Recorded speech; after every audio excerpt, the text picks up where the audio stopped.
Estas coisas, irmãos, apliquei figuradamente a mim mesmo e a Apolo por vossa causa, para que por nosso exemplo aprendais isto. Não ultrapasseis o que está escrito, a fim de que ninguém se ensoberbeça a favor de um e em detrimento de outro. Pois quem é que te faz sobressair? E que tens tu que não tenhas recebido? E se o recebestes, por que te vanglorias como se o não tiveras recebido?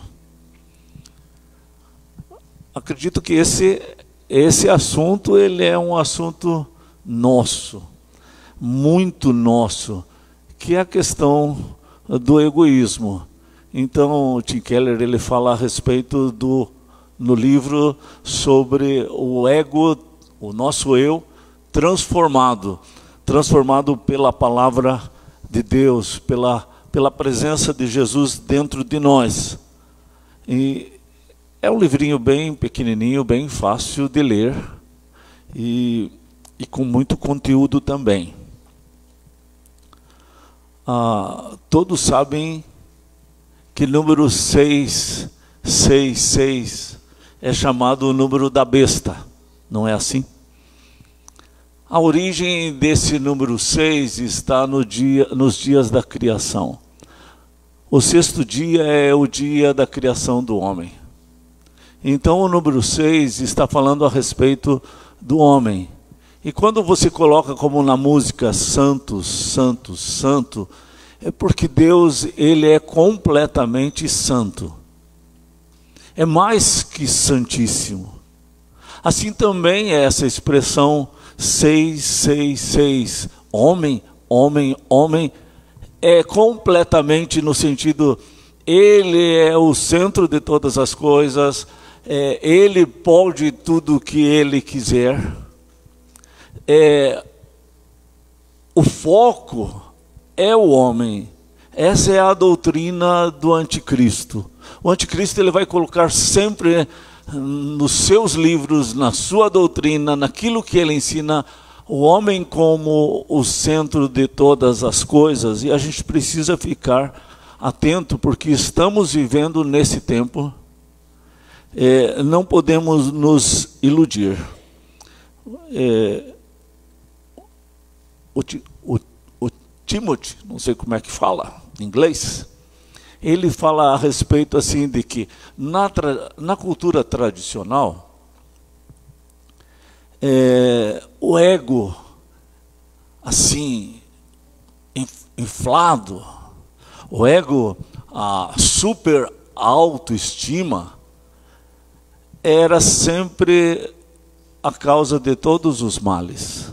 Então, quando alguém fazia um ato de crueldade, era porque é muito egoísta, muito orgulhoso, muito soberbo. Por isso, maltratava outras pessoas e considerava sempre os outros muito inferiores a si, e por isso tratava mal.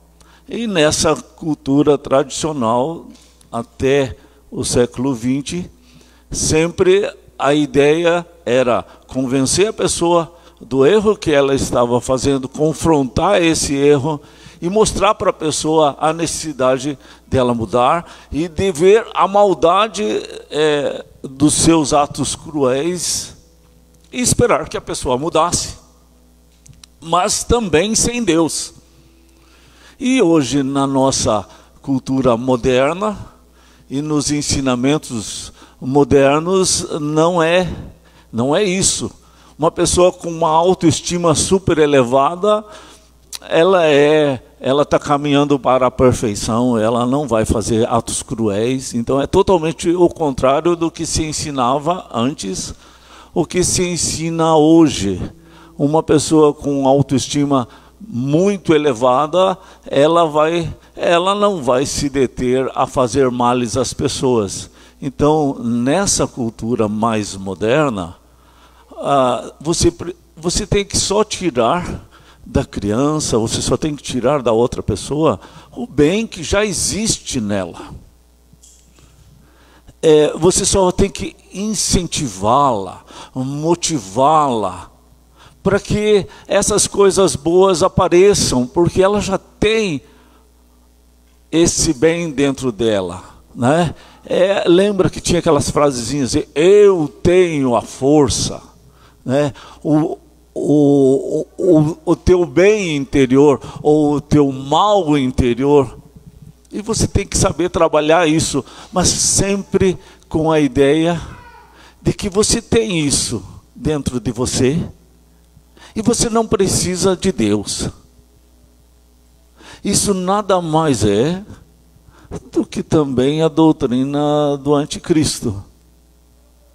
Antes já era sem Deus, e hoje continua a ser sem Deus, mas parte do princípio de que você é bom. Você só precisa desenvolver a tua bondade.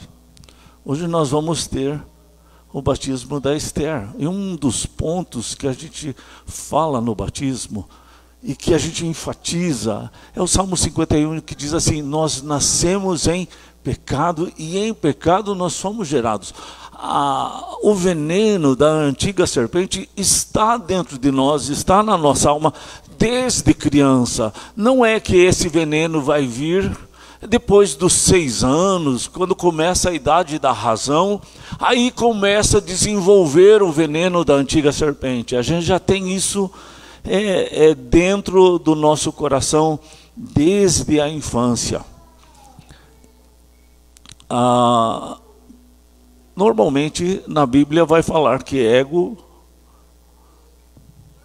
tem muito a ver com orgulho. Nesse texto, quando Paulo está falando, ele não usa muito a palavra relacionada à soberba, mas a ser inflado,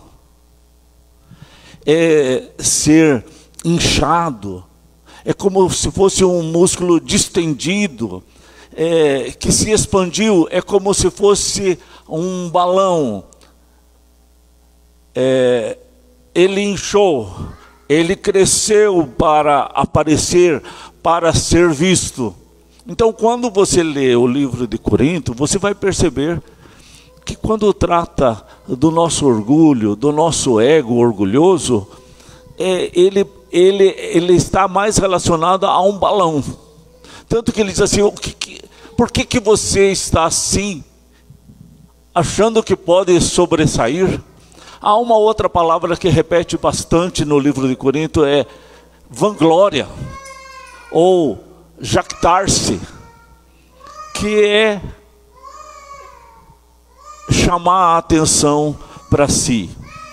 Aí Tim Keller, ele coloca 4 verdades a respeito da natureza do nosso ego, da condição natural do nosso ego. A primeira característica, a primeira condição natural do nosso ego é que ele é vazio, ele é oco. Então foi soprado o vento e inflou, o balão inflou, mas ele não tem conteúdo, ele é vazio, ele é mais maquiagem, ele é mais aparência,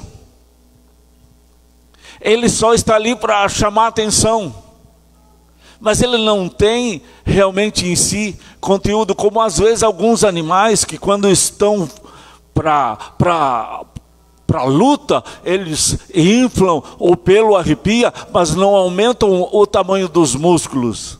Assim é esse nosso ego, ele é carente, nada satisfaz ele, e pela própria natureza do ego, ele procura tirar Deus do seu caminho.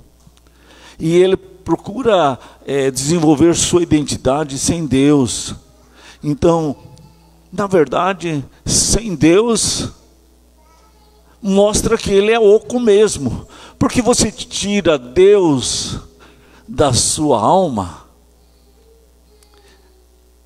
gera um oco, gera um buraco do tamanho de Deus. Então, o primeiro problema mesmo da falta de Deus é que vai ficar aquele buraco dentro da alma. Por isso a insatisfação, que nada preenche. Bebe, bebe, bebe para esquecer. Esquecer o quê? Uma insatisfação. Usa a pessoa ou o dinheiro para ver se preenche esse vazio, mas não preenche esse vazio. Então, até no verso 8 ele diz assim: já estáis fartos, já estáis ricos, chegastes a reinar sem nós. Sim, tomara reinasseis para que também nós viéssemos a reinar com vocês. Estáis fartos, estáis ricos. A igreja que dizia: estou rica, estou abastada, não preciso de coisa alguma. Então, isso é uma característica de uma igreja também.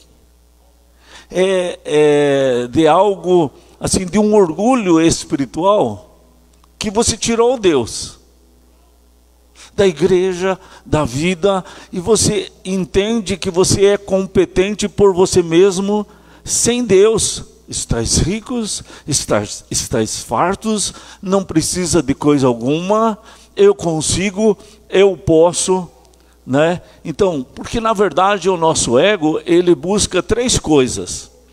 O nosso ego, ele procura sempre valor, procura singularidade, quer dizer, eu sou único, e procura propósito na vida, pela falta de Deus, por esse buraco que está ali, e qualquer coisa que você colocar dentro desse buraco, ele vai ficar frouxo, porque nada consegue preencher esse vazio onde Deus estava. A nossa alma foi feita por Deus, ela é sopro de Deus. Você tira Deus, vai ficar um buraco que o que você colocar vai ficar chacoalhando ali, e ele não preenche o vazio, se não for o teu Criador, se não for o sopro de Deus de novo. A outra característica que ele coloca sobre o nosso ego é que se você distendeu o músculo e ele inflamou, ele inchou, a primeira coisa que acontece com esse músculo é que ele... Cadê o rapaz machucado lá? O que é a primeira coisa que acontece com o músculo que deu distensão? Dói bastante. Ele dói. Dói muito, dependendo do tamanho da distensão que aconteceu. A inflamação, ela incha. Então, uma das características do nosso ego é que ele é dolorido.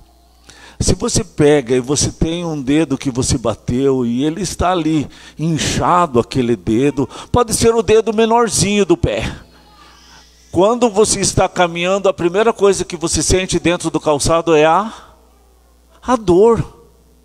Antes, quando você caminhava, você não percebia nem a existência desse dedinho.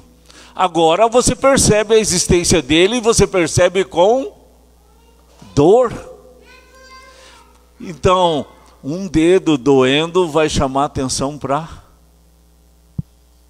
quem? Um dedo doendo vai chamar atenção para quem? Para ele. Uma alma doendo vai chamar atenção para quem? Para ela mesma.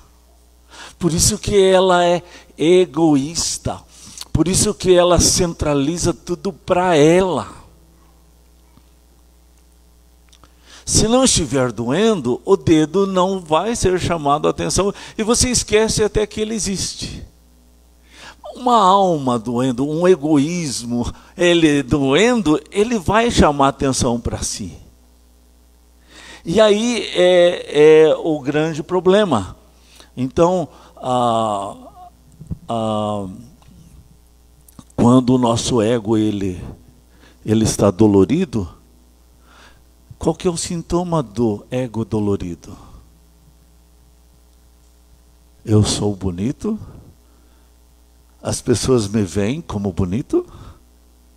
Eu chamo atenção?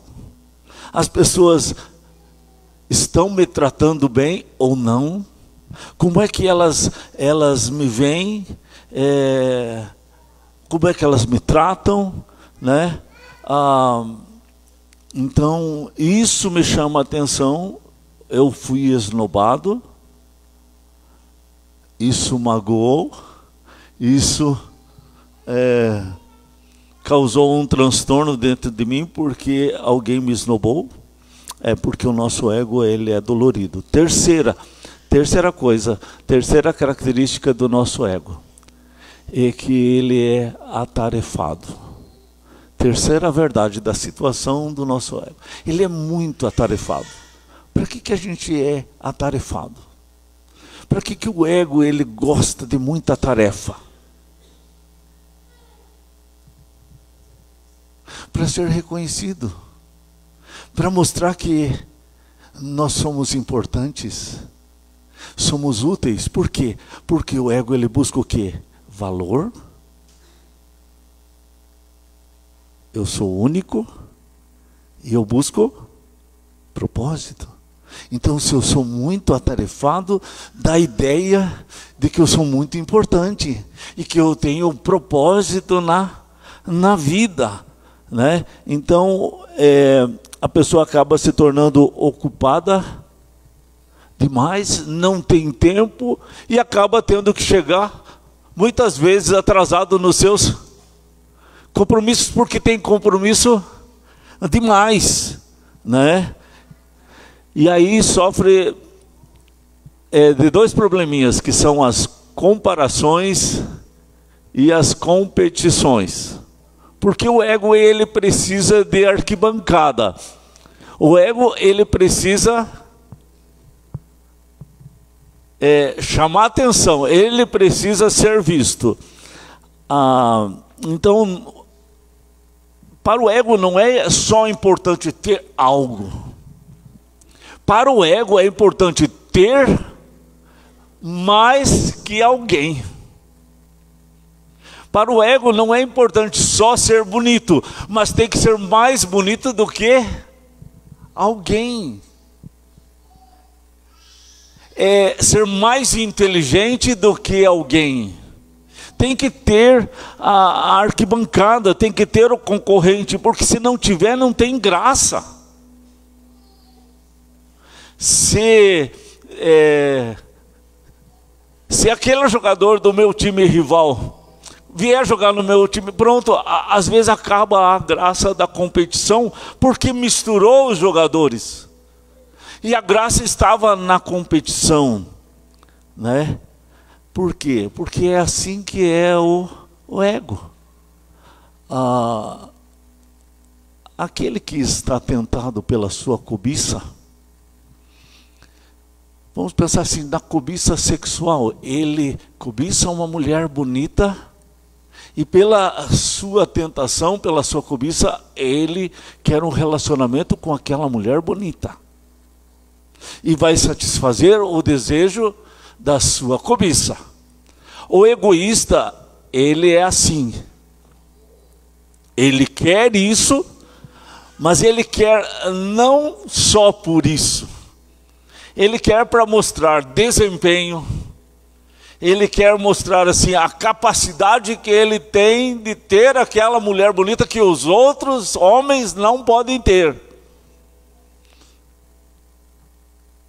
Então ele mostra a capacidade dele, a performance dele ser melhor que os outros. E ele se atenta tanto na competição que ele não aproveita o prazer. Que o foco dele não está no relacionamento com aquela mulher. O foco dele não está na amizade que ele tem com ela. E de tudo que ele pudesse aproveitar desse relacionamento. Não, porque a questão dele é competição. É comparação. Eu sou melhor, eu sou mais forte, eu sou mais inteligente, eu estou acima do outro. E se não tiver competição, então não tem graça. É assim que o orgulho, ele age dessa forma. Então, esse pastor, ele falou assim que quando ele era adolescente, a mãe dele sempre dizia para ele: filho, você tem que entrar lá no clube do xadrez. E ele dizia: mãe, mas eu não gosto de xadrez. Mas você precisa entrar lá, meu filho, porque vai melhorar o teu currículo estudantil. Porque nos Estados Unidos, uma das formas de poder entrar numa faculdade em algum lugar, você tem que ter um currículo. Não é só passar no vestibular. Você tem que ter um currículo. Aí ele entrava no currículo, ele entrava no clube do xadrez, que detestava xadrez, mas para melhorar o currículo dele. Aí ela dizia assim: meu filho, você tem que ir sábado de manhã, tem um tal de café lá em tal lugar, você vai ajudar o pessoal a servir aquele café para pessoas que não têm comida, que não têm o café, que não têm teto. Você vai ajudar aquelas pessoas e você vai servir todo sábado de manhã aquele café.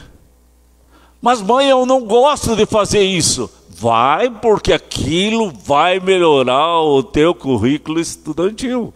Quando você precisar para poder entrar na faculdade, então eles vão olhar o teu currículo.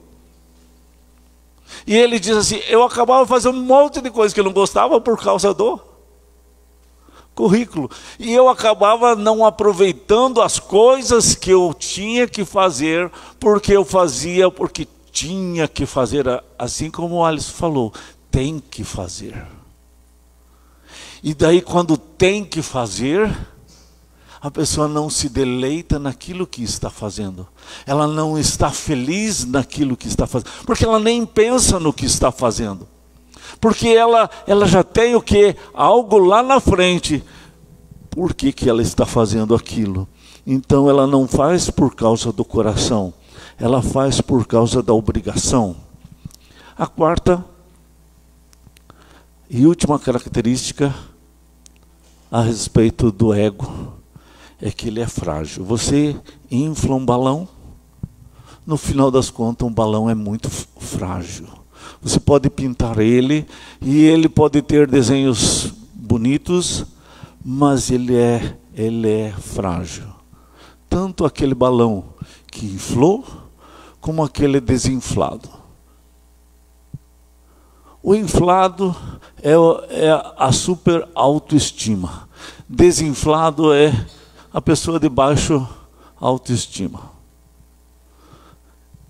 Então, para esse pastor, ele diz assim: os dois são tudo. Ele não fala essa expressão, que essa é uma expressão minha, mas é nesse sentido que ele fala. É tudo a mesma porcaria.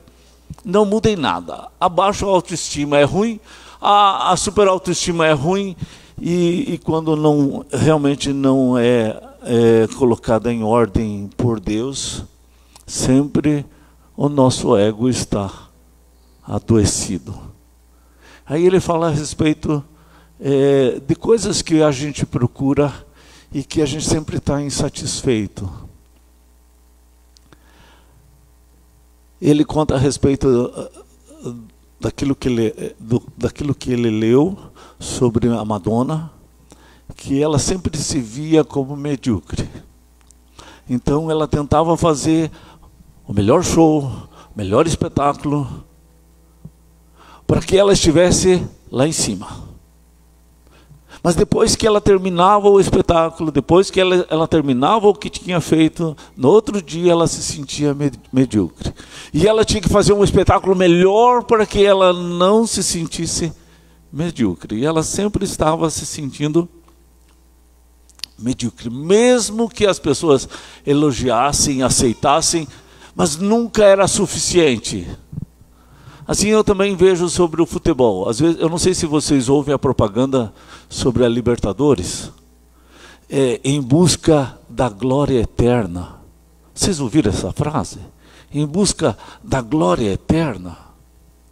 É ridículo. Em busca da glória eterna, campeão da Libertadores é glória eterna agora. Quer dizer, ganha o campeonato hoje e ficou campeão em 2023 e tem a glória eterna. Chega 2024, se esse time que foi campeão em 2023 começar a perder todos os jogos e levar goleada, já é motivo de piada. Eu sei, é só falar com o Silvio, ele entende bem disso, né? Por quê? Porque a gente gosta de futebol, a gente gosta de se divertir à custa do fracasso do time do outro. Não é assim? A graça está em ver, no caso, o Silvio, ele nem torce para o Inter, ele só torce para o Grêmio perder. O que é o que interessa. Ele é mais torcedor do Grêmio do que do Inter, né? Então, o que seria essa glória eterna? Que o ano que vem acaba. E eu acredito assim que isso tem muito a ver com o nosso egoísmo, né? Aquilo que está dentro de nós e a nossa luta, porque não dura muito tempo. Vamos só dar uma olhadinha nos versículos anteriores ali.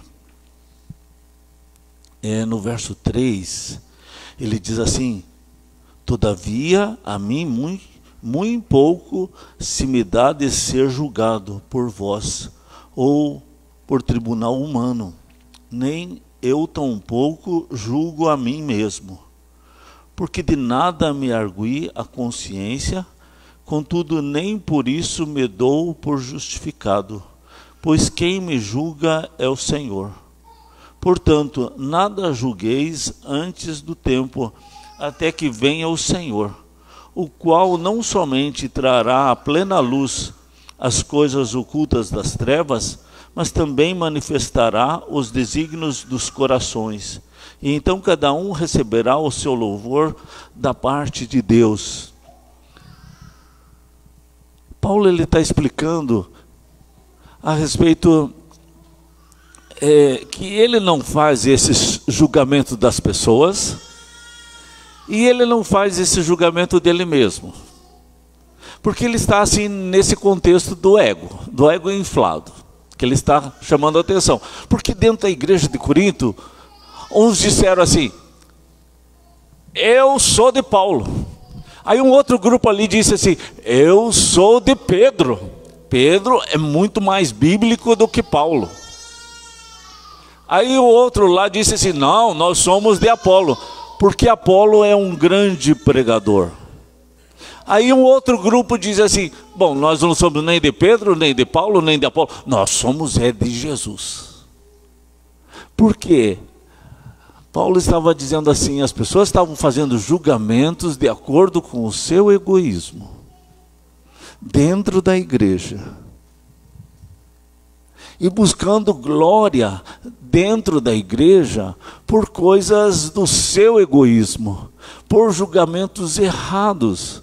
Porque até mesmo aqueles que diziam que eram de Jesus, não estavam se deleitando em Jesus, apenas estavam fazendo competição. Então eles não estavam desfrutando assim da amizade de Paulo, do carinho, de andar junto, de aprender. Eles estavam apenas fazendo uma competição. Eu sou melhor que o Marcelo, porque eu tenho, o amigo meu é Paulo, o meu teólogo é Paulo. O teólogo dele é Augusto Nicodemos, é muito mais fraquinho. Aí o outro diz: não, mas o meu é muito melhor, o meu é Jesus. Eu sou de Jesus, vocês que fiquem brigando aí sobre esses, porque eu tenho o melhor. Dentro da igreja, né? Dentro da igreja, a gente pode querer competir. Vamos ir lá na cozinha do retiro, quem faz a melhor comida? Não é? É os homens que fazem melhor, porque os homens não ficam falando mal da vida alheia, os homens são melhores. Sempre é competição dentro da igreja, dentro de um retiro, né? Esconde, vamos dizer, um pedaço de carne e deixa eles prepararem a carne mais dura, porque quando for a minha vez de preparar, eu vou pegar aquela carne que é boa. O Alex, ele sabe os pedaços de carne macio, né? Então, podia fazer assim, vamos escolher os pedaços que são do dia que eu vou fazer a janta, vai ficar selecionado. Tudo aqui é a minha parte. Por quê? Porque depois as pessoas vão elogiar. Ah, mas Alex, você faz? Que carne que você faz? Essa derrete. Mas todas elas vieram do mesmo boi. Ninguém precisava ter feito isso, né? E ele está falando sobre isso. E esses julgamentos que a gente faz. Por isso ele diz assim: a nossa suficiência vem de Deus. Eu não julgo e não julgo nem a mim mesmo nesse sentido. Por quê? Porque o que vai importar é no dia que eu me encontrar com Deus. E quando eu for me encontrar com Deus, Ele vai julgar todas as coisas. Daí vai valer aquela carne, vai valer aquele elogio que eu dei para o Alex, porque vamos dizer assim, ele se preparou, ele sofreu no calor lá, ficou picando carne, esperando que fulano e fulano desse aquele elogio.